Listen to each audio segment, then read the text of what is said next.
Assalamualaikum warahmatullahi wabarakatuh. Perkenalkan, nama saya Muhammad Wahyudinor dengan NPM 2201010114. Di sini saya ingin membuat tugas video yang dari mata kuliah Komunikasi Pembangunan, dosen pengampu Bapak Dr. Andes Muhari, yang untuk tema yang saya pilih dari kelompok 5 tentang teori modernisasi dan teori penghubungan.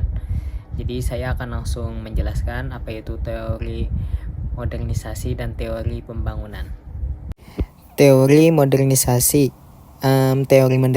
adalah teori yang menjelaskan proses perubahan sosial budaya masyarakat dari tradisional ke modern. Teori ini berfokus pada kehidupan masyarakat pramodern, termasuk ciri-ciri kehidupan, struktur kehidupan, dan gejala sosial. Teori modernisasi juga menjelaskan bahwa negara modern lebih produktif dan memiliki kesejahteraan yang lebih baik bagi masyarakat miskin. Sedangkan teori pembangunan, teori ini menjelaskan proses perubahan yang direncanakan untuk memperbaiki berbagai aspek kehidupan masyarakat, seperti proses pembangunan yang terjadi di aspek kehidupan masyarakat seperti ekonomi, sosial, budaya, dan politik. Terus masuk ke pembahasan teori modernisasi di era modern.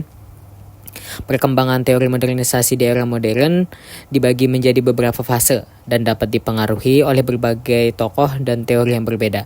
Berikut adalah penjelasan detail tentang perkembangan teori modernisasi. Untuk yang pertama, ada fase perkembangan teori modernisasi dari tahun 1950-an dan 1960-an.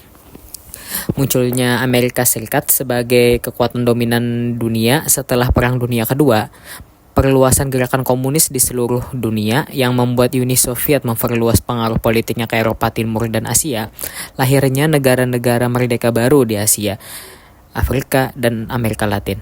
Teori evolusi dan teori fungsionalisme menjadi landasan teori modernisasi. Teori evolusi menggambarkan perubahan sosial sebagai gerakan searah seperti garis lurus dari masyarakat primitif ke masyarakat maju. Teori fungsionalisme melihat modernisasi sebagai proses sistematik dan transformasi yang berkesinambungan. Untuk fase kedua dari teori modernisasi di era modern, pada tahun 1970-an dan 1980-an. Kritik terhadap dampak sosial dan ekologis dari modernisasi mulai muncul. Ahli-ahli seperti Daniel Lerner mengkritik teori modernisasi karena melalaikan sejarah negara-negara berkembang setelah Perang Dunia Kedua.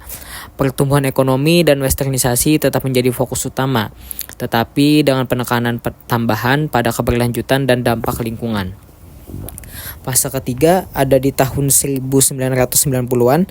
Integrasi aspek keberlanjutan dalam pembangunan menjadi lebih penting. Teori modernisasi mulai mempertimbangkan aspek lingkungan dan sosial dalam proses transformasi masyarakat.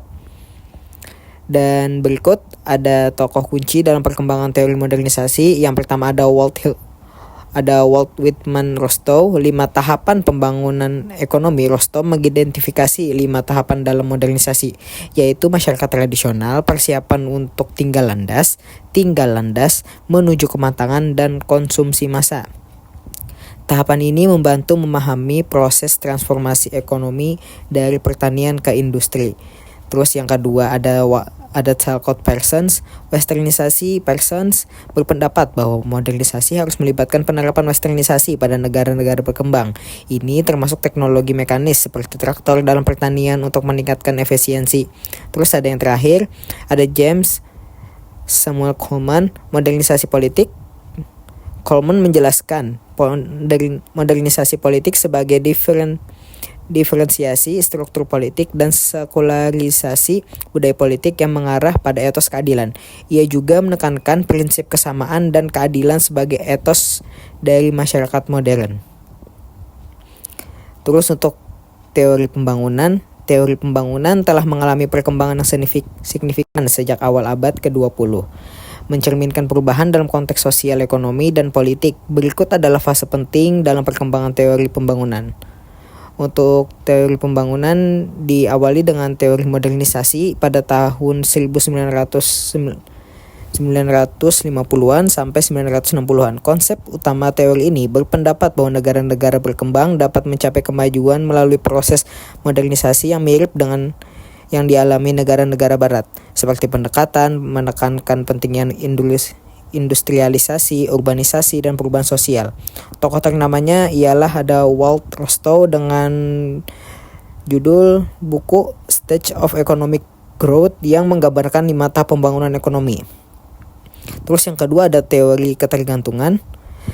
Konsep utama ini berpendapat bahwa negara berkembang terjebak dalam hubungan ketergantungan dengan negara-negara maju yang menghambat kemajuan mereka, menyoroti dampak kolonialisme dan neokolonialisme. Tokoh ternama pada teori ini ada Andre Gander Frank yang menekankan pada relasi eksploitasi dalam sistem global. Terus yang ketiga ada teori sistem dunia. Pada tahun 1970-an, konsep utama ini menyajikan dunia sebagai satu sistem terintegrasi di mana negara-negara dibagi menjadi inti negara maju seperti semi-periferal dan periferal. Pendekatan ini memfokuskan pada struktur dan dinamika ekonomi global. Tokoh ternama pada teori ini adalah Immanuel Wallerstein.